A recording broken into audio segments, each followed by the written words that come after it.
पिछले कुछ दिनों से इंटरनेट पर एक वीडियो काफी घूम रहा है, हो सकता है आपने भी देखा हो। हाँ, वो ट्रक वाला वीडियो। हाँ, वही। कुछ लोग अपनी गाड़ी से एक ट्रक का पीछा करते हैं और फिर मतलब बिल्कुल किसी एक्शन फिल्म की तरह अपनी गाड़ी को ट्रक के आगे अड़ा देते हैं। हम्म। देखने में ये बड़ा हीरोइक लग सकता है। मैंने कमेंट्स देखे, लोग तारीफ भी कर रहे थे कि ये गौरक्षक हैं, गायों को बचा रहे हैं। सही। लेकिन जब मैंने ये वीडियो देखा तो हीरोइज्म से ज्यादा मेरे मन में सवाल उठे। ये तरीका, ये कितना खतरनाक है। खतरनाक तो है ही। और क्या क्या वाकई किसी समस्या को सुलझाने का यही सही तरीका है? और यही सवाल देखिए बहुत जरूरी है, क्योंकि आज हम जिन स्रोतों पर बात करने वाले हैं वो इसी सवाल की तह तक जाते हैं। अच्छा। वो इस एक वीडियो से शुरू होकर हमें इतिहास और इंसानी मनोविज्ञान की एक ऐसी यात्रा पर ले जाते हैं जहां हमें समझ आता है कि अच्छी नीयत और अच्छे नतीजे, ये दो बिल्कुल अलग-अलग चीजें हैं। बिल्कुल दो अलग चीजें हैं। तो आज की हमारी पड़ताल का मकसद यही है, ये समझना कि जब हम कुछ अच्छा करने निकलते हैं तो कहीं हम अनजाने में कुछ बड़ा नुकसान तो नहीं कर रहे। हमारे स्रोत इस वीडियो की तुलना 1950 के दशक के चीन में हुई एक भयानक घटना से करते हैं और इन दोनों को समझने के लिए एक 100 साल पुराने ब्रिटिश सिद्धांत का सहारा लेते हैं। सुनने में ये सब जुड़ा हुआ नहीं लगता, लेकिन कनेक्शन बहुत गहरा है। चलिए तो फिर से उसी वीडियो पर आते हैं। जैसा कि मैंने कहा, इरादा शायद नेक था। हाँ, गायों को बचाना। लेकिन तरीका, एक व्यस्त हाईवे पर अचानक ब्रेक लगाकर एक भारी ट्रक को रोकना। ये तो एक सुसाइड मिशन जैसा है। इसमें सिर्फ उनकी अपनी जान नहीं, उस ट्रक ड्राइवर की जान और सड़क पर चल रहे न जाने कितने और लोगों की जानें दांव पर लगी थी। बिल्कुल। और जो बात मुझे सबसे ज्यादा खटकी वो ये थी कि इस पूरे खतरनाक स्टंट का निशाना कौन था। हाँ, कौन? कोई बहुत बड़ा माफिया सरगना? नहीं, एक आम सा ट्रक ड्राइवर। एक ड्राइवर? हाँ, जिसकी महीने की तनख्वाह शायद 15-20 हजार रुपए होगी बस। हाँ। तो हमारे पास जो विश्लेषण है वो यही सवाल उठाता है कि अगर समस्या की जड़ तक पहुंचना था तो इस सिस्टम की सबसे कमजोर कड़ी को क्यों पकड़ा गया। क्योंकि वो आसान निशाना है। एग्जैक्टली, वो आसान निशाना है। असली रैकेट चलाने वालों तक पहुंचना, सबूत इकट्ठा करना, कानूनी लड़ाई लड़ना, उसमें मेहनत लगती है, सब्र चाहिए होता है। बहुत ज्यादा। एक ड्राइवर को बीच सड़क पर रोककर धमकाना कहीं ज्यादा आसान है। और नतीजा भी तुरंत दिखता है। हाँ, पर वो नतीजा असल में एक धोखा है। और यहाँ पर एक और परत है जो इसे और भी पेचीदा बना देती है। कौन सी परत? जानकारी ये बताती है कि ये सब कुछ एक 2 मेगापिक्सल के कैमरे से रिकॉर्ड किया जा रहा था। रिकॉर्ड हो रहा था? क्यों?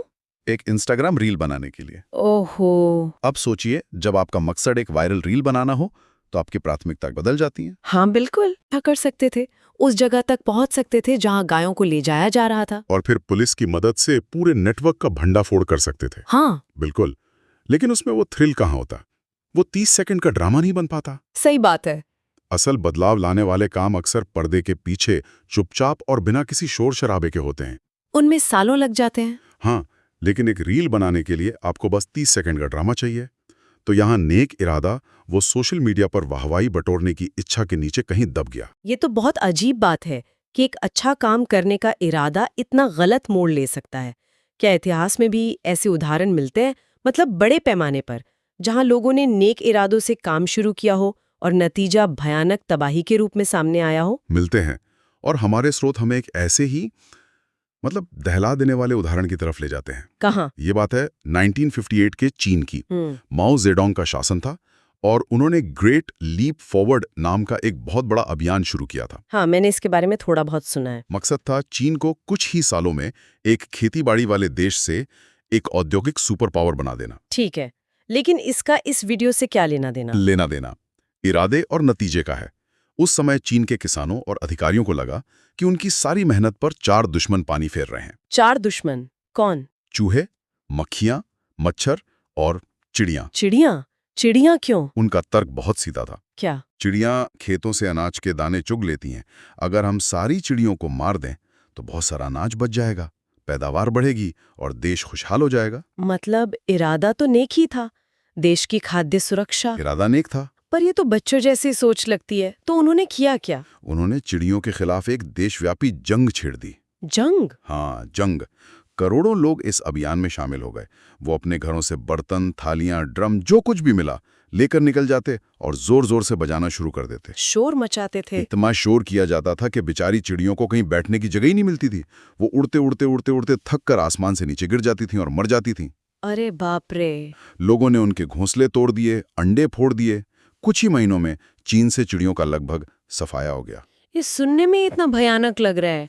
और नतीजा? हाँ। क्या फसलें बच गईं, पैदावार बढ़ गई? नतीजा इतिहास की सबसे बड़ी त्रासदियों में से एक साबित हुआ। क्या हुआ? लोगों ने शुरुआती जश्न मनाया कि दुश्मन खत्म हो गया, लेकिन वो एक बहुत जरूरी बात भूल गए थे। क्या? प्रकृति एक बहुत ही नाजुक संतुलन पर काम करती है। चिड़िया सिर्फ अनाज नहीं खाती थीं, वो टिड्डियों और दूसरे कीड़ों को भी खाती थीं, ओहो। जो फसलों के असली दुश्मन थे। तो मतलब ये कि चिड़ियों के खत्म होते ही उनके शिकारियों के बिना टिड्डियों के आबादी में एक विस्फोट हो गया। ओह नहीं। करोड़ों अरबों की संख्या में टिड्डियों के दल खेतों पर हमला करने लगे और देखते ही देखते पूरी की पूरी फसलें तबाह हो गई। सब कुछ खत्म। सब कुछ। जो थोड़ी बहुत फसल बची थी वो दूसरे कीड़ों ने बर्बाद कर दी। इसका नतीजा हुआ चीन के इतिहास का सबसे बड़ा अकाल। अकाल? कितना बड़ा? एक अनुमान के मुताबिक इस एक गलत फैसले की वजह से पड़े अकाल में 1.5 से 5.5 करोड़ लोग भूख से मर गए। 1.5 करोड़ लोग एक नेक इरादे की वजह से? ये तो अविश्वसनीय है। तो चाहे वो चीन के किसान हो या ये वीडियो बनाने वाले लोग, दोनों मामलों में एक ही पैटर्न है। हाँ। एक समस्या को ठीक करने की कोशिश में सिस्टम की पूरी समझ ना होने की वजह से उन्होंने हालात को बद से बदतर कर दिया। बिल्कुल सही। और यहीं पे हमारे स्रोत एक ब्रिटिश लेखक जी.के. चेस्टरटन के एक 100 साल पुराने सिद्धांत का जिक्र करते हैं। चेस्टरटन? जी, जिसे चेस्टरटन की बाड़ या अंग्रेजी में चेस्टरटन्स फेंस कहा जाता है। चेस्टरटन की बाड़। और ये सिद्धांत आज के दौर में शायद पहले से भी ज्यादा जरूरी हो गया है। नाम तो बड़ा दिलचस्प है। इसका मतलब क्या है? क्या ये किसी असली बाढ़ के बारे में है? नहीं, ये एक रूपक है, एक मेटाफर। अच्छा। चेस्टरटन ने इसे कहानी की तरह समझाया था। मान लीजिए आप गांव के किसी रास्ते से गुजर रही हैं और आपको बीच रास्ते में एक लकड़ी की बाड़ दिखती है। ठीक है। वो बेतरतीब लगती है, उसका कोई सिरा नजर नहीं आता। आपको लगता है कि ये यहाँ फालतू में लगी है, रास्ता रोक रही है। आपका मन करता है कि इसे तोड़ के हटा दूं। हाँ, जाहिर है, अगर कोई चीज बेकार लग रही है तो उसे हटा देना चाहिए। यहीं पर चेस्टरटन आपको रोकते हैं। वो कहते हैं, अगर तुम इसका इस्तेमाल नहीं देख पा रहे हो तो यकीनन तुम इसे हटाने के लायक नहीं हो। अच्छा। वो कहते हैं कि उस बाड़ को तोड़ने से पहले तुम्हें ये पता लगाना होगा कि उसे वहां सबसे पहले लगाया ही क्यों गया था। हो सकता है जिसने उसे लगाया था उसके पास कोई बहुत अच्छी वजह रही हो जो तुम्हें अभी समझ नहीं आ रही। और जब तक वो वजह पता ना चले, जब तक तुम वो वजह नहीं जान लेते, तुम्हें उसे छूने का भी हक नहीं है। समझ गई। तो बाड़ का मतलब सिर्फ लकड़ी का ढांचा नहीं है, इसका मतलब कोई भी पुराना नियम, कोई परंपरा, कोई सिस्टम, बिल्कुल कुछ भी हो सकता है। एग्जैक्टली, कुछ भी जो हमें पहली नजर में बेकार लगे। तो चीन के किसानों ने प्रकृति के उस बाड़ को यानी चिड़ियों को हटा दिया, ये समझे बिना कि पारिस्थितिकी तंत्र में उसकी भूमिका टिड्डियों को काबू में रखने की थी। उन्होंने बाड़ देखी लेकिन उसका मकसद नहीं समझा। बिल्कुल ठीक इसी तरह वीडियो बनाने वाले लोगों ने कानून व्यवस्था और सुरक्षा की बाड़ को, यानी ट्रैफिक नियमों को तोड़ दिया, क्योंकि उन्हें वो अपने नेक काम में रुकावट लगी। उन्होंने ये नहीं सोचा कि वो नियम क्यों बनाए गए हैं और उन्हें तोड़ने के क्या भयानक नतीजे हो सकते हैं। लेकिन यहाँ एक सवाल उठता है, अगर हम हमेशा यही सोचते रहेंगे कि हर पुरानी चीज किसी न किसी वजह से ही है, तो फिर दुनिया में कोई सुधार या तरक्की कैसे होगी? क्या ये सिद्धांत बदलाव का दुश्मन नहीं बन सकता? ये बहुत अच्छा सवाल है। और चेस्टरटन का सिद्धांत बदलाव का दुश्मन नहीं है, वो बिना सोचे समझे किए गए बदलाव का दुश्मन है। अच्छा। वो ये नहीं कहते कि बाड़ को कभी मत तोड़ो, वो कहते हैं कि पहले ये पता लगाओ कि उसे क्यों बनाया गया था। ठीक है। जब तुम वो वजह समझ जाओगे तब तुम एक बेहतर फैसला ले पाओगे। हो सकता है वो वजह आज लागू ना होती हो और तब तुम उसे बेशक हटा सकते हो, या हो सकता है कि वो जरूरी हो। हाँ, या हो सकता है तुम्हें समझ आए कि बाढ़ जरूरी है और तुम उसे हटाने का विचार छोड़ दो।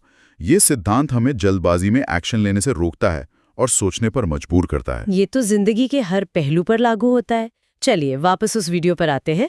स्रोत में वीडियो बनाने वालों की नीयत पर एक और गहरा सवाल उठाया गया है, खासकर उनके द्वारा लगाए गए जय श्री राम के नारे को लेकर। हाँ, और यहाँ विश्लेषण बहुत सूक्ष्म हो जाता है।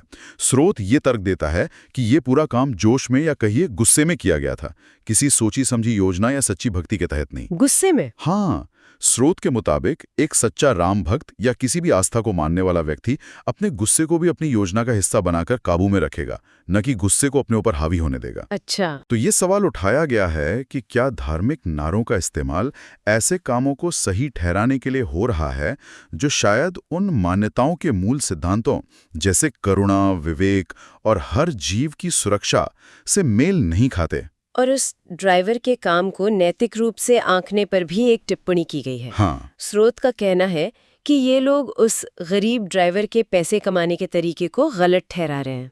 हाँ, और ये एक तरह के दोहरे मापदंड की ओर इशारा करता है। दुनिया में बहुत से लोग अलग अलग तरीकों से पैसा कमाते हैं जो शायद नैतिक रूप से संदिग्ध हों। सही बात है। किसी एक गरीब ड्राइवर को जो शायद मजबूरी में ये काम कर रहा है, बीच सड़क पर रोककर उसे अपराधी ठहराना वो बहुत आसान है, लेकिन ये असली समस्या से ध्यान भटकाने जैसा है। ये वैसा ही है जैसे आप बीमारी का इलाज करने के बजाय सिर्फ उसके लक्षणों को दबाने की कोशिश कर रहे हो। बिल्कुल। तो आज की इस पूरी बातचीत से जो बातें निकल कर आ रही हैं वो वाकई सोचने पर मजबूर करती हैं। पहली तो यही कि नेक इरादे ही काफी नहीं होते। बिल्कुल नहीं। बिना पूरी समझ और सही योजना के नेक इरादे भी भयानक तबाही का कारण बन सकते हैं, जैसा हमने चीन के उदाहरण में देखा। दूसरी अहम बात है चेस्टरटन की बाड़ का सिद्धांत।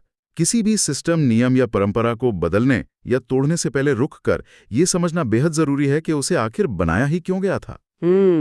जल्दबाजी में किए गए सुधार अक्सर हालात को सुधारने की जगह और बिगाड़ देते हैं। हाँ। और शायद सबसे जरूरी बात ये कि हम जिस तरह से कोई काम करते हैं वो तरीका भी उतना ही मायने रखता है जितना कि उस काम के पीछे का मकसद। सही। क्या एक अच्छे लक्ष्य को पाने के लिए कोई भी तरीका अपनाया जा सकता है?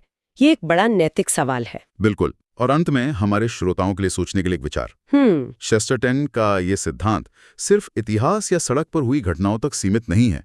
आज के सोशल मीडिया के दौर में जहां हर चीज पर तुरंत राय देनी होती है, जहां किसी को कैंसिल करने में 1 मिनट नहीं लगता, हाँ, ये सिद्धांत और भी ज्यादा जरूरी हो गया है। जरा सोचिए, हम दिन में कितनी बार किसी विचार, किसी संस्था या किसी इंसान रूपी बाड़ को गिराने के लिए दौड़ पड़ते हैं, सिर्फ इसलिए क्योंकि वो हमें पसंद नहीं या हमारी समझ से बाहर है। हाँ, हम कितनी बार उसे तोड़ने से पहले ये जानने की कोशिश करते हैं कि वो वहां पहले से मौजूद ही क्यों थी, उसका मकसद क्या था और उसे हटाने के अनपेक्षित परिणाम क्या हो सकते हैं।